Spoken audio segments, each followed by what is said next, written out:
Tonight, remembering Canadian rock legend Robbie Robertson, music with a mission.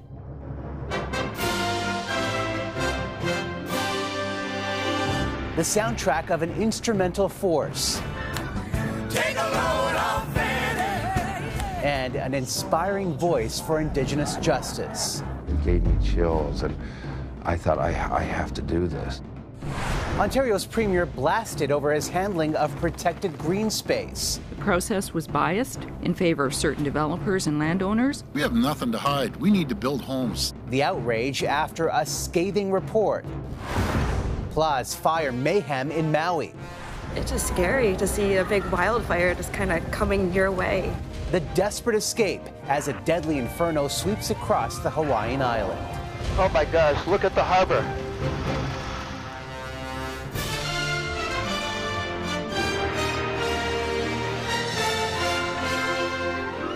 CTV National News with Omar Sachedina. Good evening, everyone. Robbie Robertson's fascination with music began as a young boy, watching relatives play on the Six Nations of the Grand River, Canada's most populous reserve.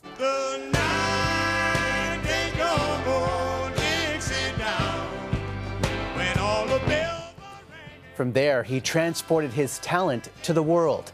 And tonight, music fans around the globe are remembering him as a master storyteller whose often difficult upbringing inspired the words he penned and the notes he played. His close friend and frequent collaborator Martin Scorsese wrote, "His effect on the art form was profound and lasting. There's never enough time with anyone you love." And I loved Robbie. Kiefer Sutherland said, "Canada has lost an icon." And from Neil Diamond, "Keep making that beautiful noise in the sky, Robbie. I'll miss you." Robertson's passing happens to fall on the International Day of the World's Indigenous Peoples. And even in death, his connection to his community remains, requesting that in lieu of flowers, donations be made to the Six Nations for a new cultural center. CTV's Joe Makishon on the musician who never forgot his roots.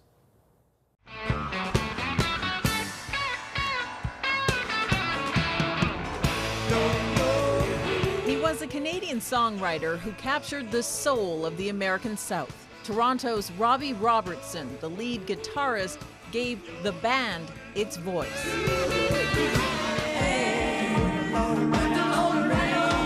With Robertson's lyrics and the band's unique music style, the four Canadians and their American drummer became one of the most respected groups in rock and roll. I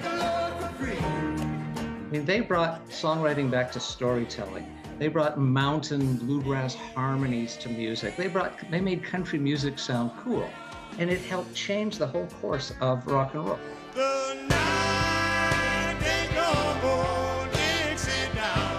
Once Bob Dylan's band, they went on to influence the music of Eric Clapton and George Harrison, performing their last concert together in 1976. It became a Martin Scorsese movie, The Last Waltz. Robertson went on to collaborate in more Scorsese films. His life with the band later became the documentary Once We're Brothers. I think about Levon, Richard, Rick, and Garth all the time. I was an only child, so this brotherhood was so powerful. For Robertson, the end of the band was the beginning of a solo career.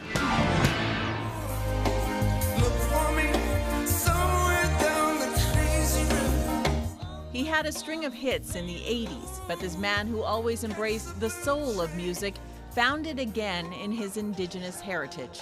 I found myself being drawn back, feeling really comfortable and longing for something in more depth than that. Robertson grew up learning music as a child while visiting his mother's Mohawk family at Six Nations in southern Ontario. He brought a lot of public attention, not just in Canada, but worldwide, to Indigenous music. And that was a positive thing.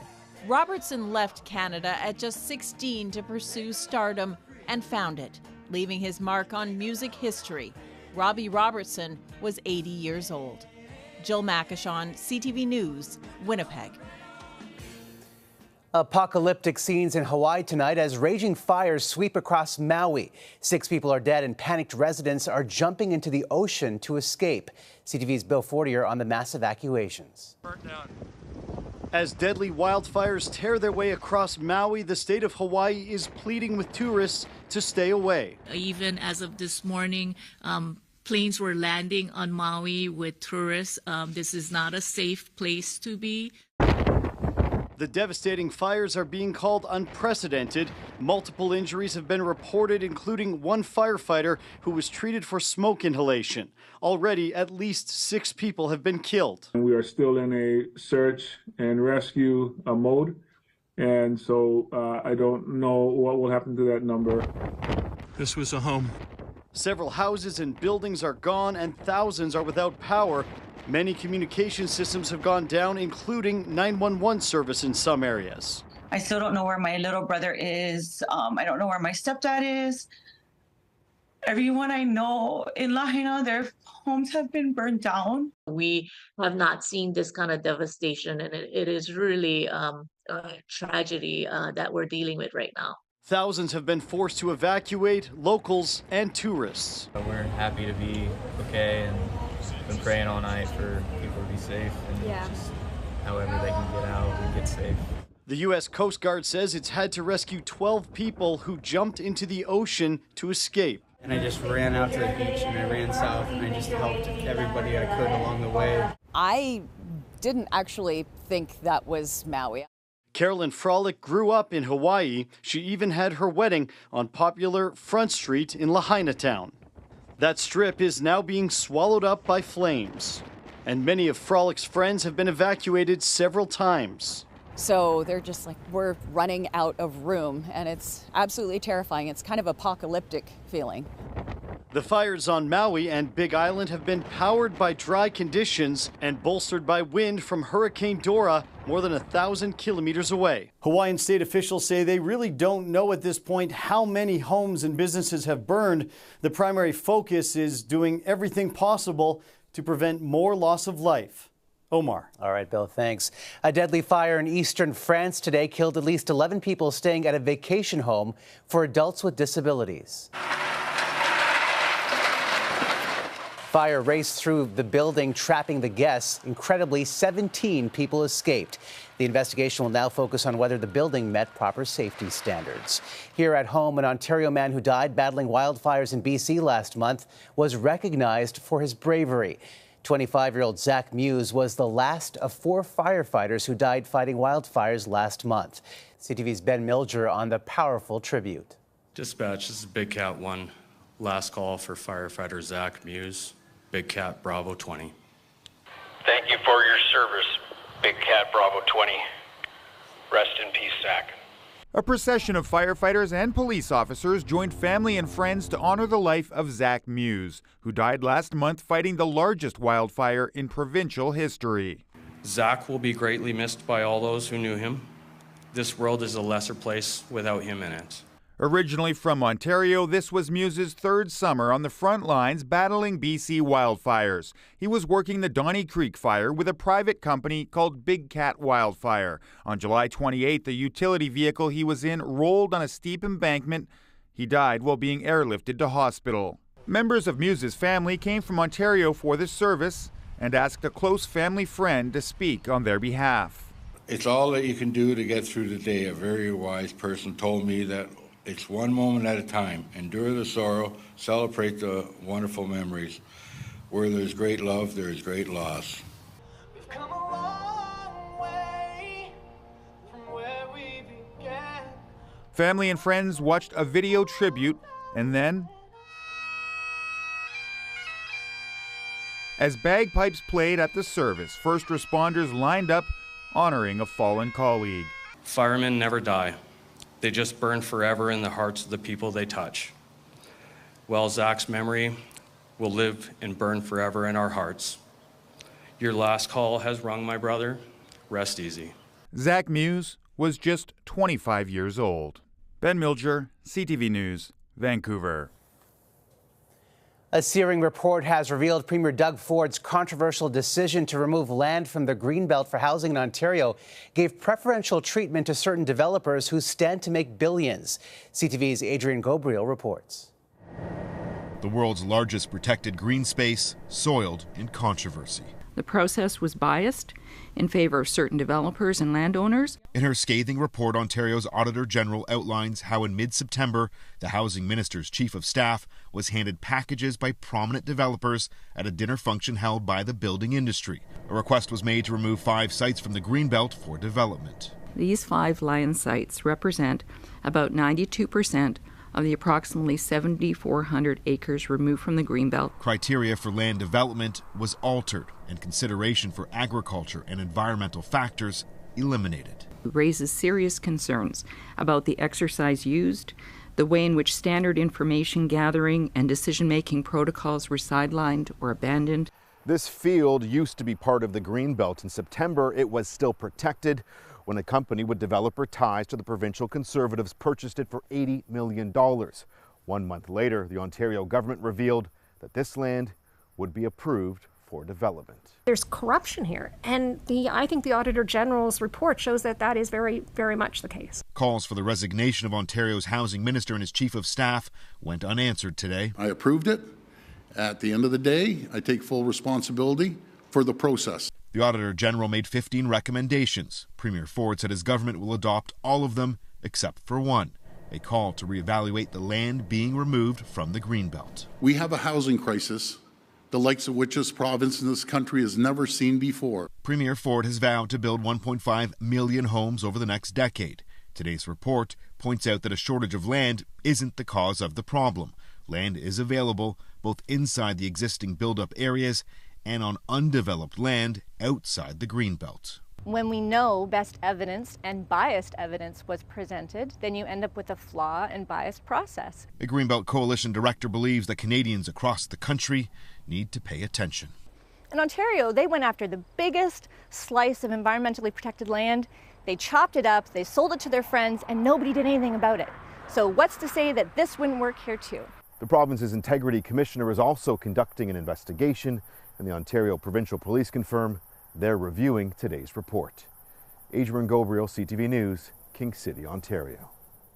An American nurse and her young daughter kidnapped at gunpoint in Haiti have been freed after nearly 2 weeks. Alex D'Ursonville was part of a Christian aid organization. It's unclear who was behind the kidnapping or if any ransom was paid.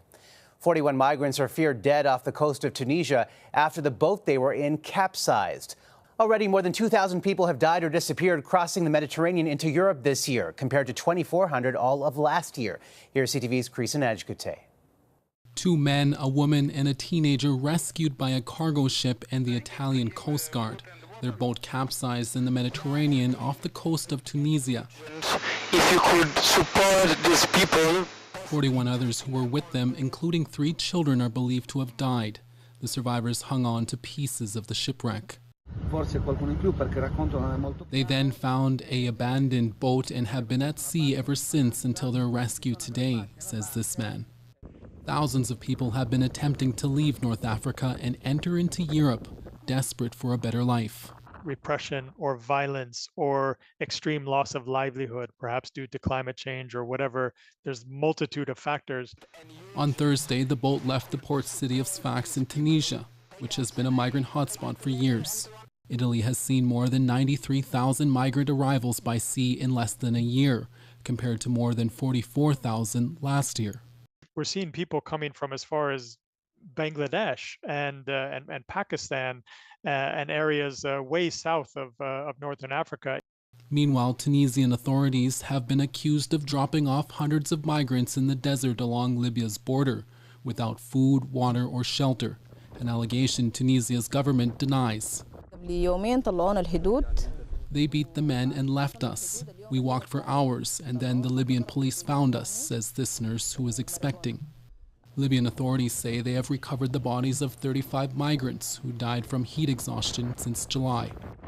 The International Organization for Migration says more than 1,800 people have lost their lives or are missing in this route in the Mediterranean in just this year alone. Omar. All right, Creason, thank you. Coming up, We'll see how effective it actually is. The Conservative leader in a new ad campaign. Plus, I know at least like 30 people and we all got waitlisted. the hunt for Taylor Swift tickets when demand far outstrips supply.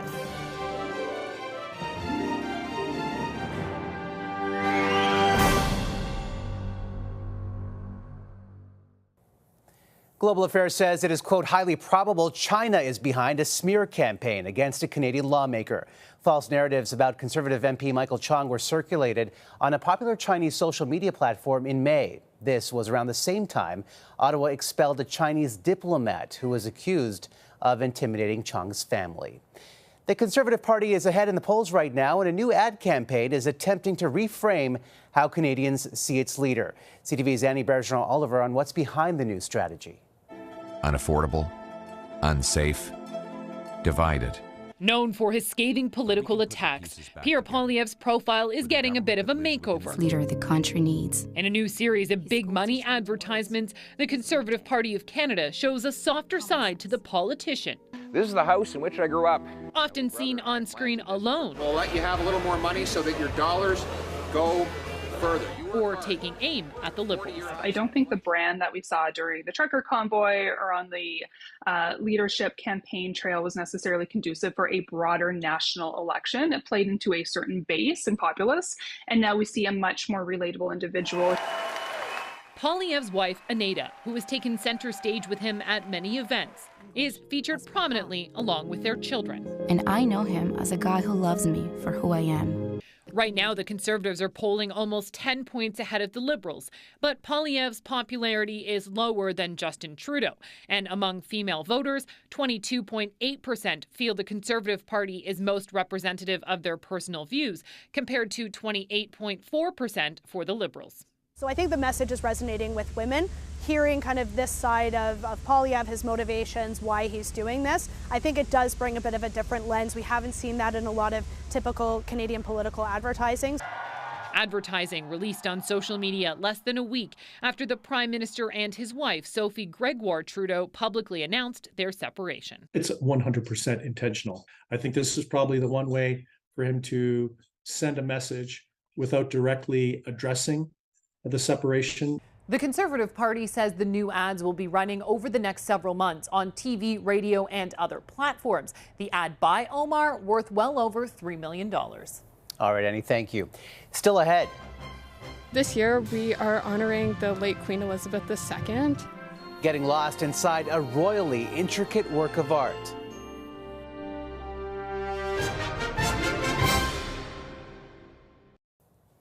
A young BC rapper with millions of followers, known as Lil Tay online, has reportedly died at the age of 14. Lil Tay just copped a brand new Ferrari. Y'all haven't seen this car in your lives. The social media star, whose real name is Claire Hope, gained popularity in 2018 for her controversial videos, swearing and flaunting an extravagant lifestyle when she was only 9 years old. An anonymous post on her Instagram page announced her death as sudden and tragic. The post also mentions the passing of her older brother. Both deaths are still under investigation, according to the statement, but neither Hope's father, the BC Coroner Service, nor Vancouver area police departments are corroborating the news. A quick-thinking police officer in New Mexico helped save the life of a newborn. It all began with a father speeding to the hospital with his wife in labor. She's like, hey, like, so I feel the baby coming. I can feel his head, pushing. And I was like, okay, like, just hold on. We're almost there. Just hold on. State policeman Ismael Perez saw the car go through a red light and pulled it over just as it got to the hospital. Hey, like, my son is on the seat. My son's on the seat. Open the door. I see a newborn baby on the seat, laying there motionless. The baby wasn't breathing, so Perez patted the baby's back to clear his throat. There we go, mijo. There we go. Breathe, mijo. Job done. Perez handed the newborn over to the nurses and congratulated the boy's father. I'm happy to be a part of it, and I'm just glad the baby's okay. A beautiful picture. And a cornfield in Ontario was given an amazing royal treatment. Farmers turned this 7-acre field into a crowning achievement, a maze the size of 7 football fields, crafted as a tribute to the late Queen Elizabeth II. So usually we tell people aliens come and do it, but really it's all mapped out on a grid, and then we just count rows of corn. The maze took 3 days to complete and has 4 kilometers of trails, including a scavenger hunt with hidden clues. Looks like fun. After the break. This is almost like the Hunger Games of this year for concert tickets. The fan frenzy over Taylor Swift's Canadian concerts more than a year away. And I keep my side of the street clean. You wouldn't know what I mean. Fans of Taylor Swift have started to find out if they've nabbed a coveted ticket for her concert. Here's CTV's Heather Butts on the emotional roller coaster. Are you ready for it? Fans were ready for it and went through great lengths to try and score a seat for Taylor Swift's Toronto tour stop. This is almost like the Hunger Games of this year for concert tickets. Devoting time and money to see their idol. I can't calm down. I'm going to the Eras tour. Simone Chata and her friend Erica among the lucky ones. We were both crying after because it was such a special moment to finally get the tickets. Ticketmaster's website crashed during the first leg of the tour, leaving many skeptical for this round. Fans had to register and wait for a verification code to use when the virtual box office opened. I think you have to not be too greedy. You just get the seats you're given, the first ones that are available, and just take them. Swifties took the internet by storm today. My heart is pounding so hard right now. Sharing stories of a Taylor Swift era. As I was clicking on seats, they were disappearing. But not everyone will be able to shake off the fact they didn't get a code and got put on a wait list. Who's actually getting the tickets? I would like to know. The first artist to perform 6 shows at the Rogers Centre, still leaving fans disappointed. Yesterday, refresh all day long. The Proudfoot sisters unable to take their daughters. We could see ourselves sitting there with them, and then by the end of the day, it's like, oh, okay, I guess that's not going to happen anymore. This tour stop is expected to drive millions into the economy. Ellen Estefan spent nearly $500 on her ticket and will travel from Vancouver. I think it's worth it. I think it's 100% worth it. It's a lot of money, but I don't know. You only live once. Resellers already accused of jacking up prices, posting tickets for more than $20,000, while Swifties with codes wait to buy online in the coming days for shows more than a year away. Heather Butts, CTV News, Toronto. We leave you now with more of Robbie Robertson's mesmerizing music. For all of us at CTV National News, good night.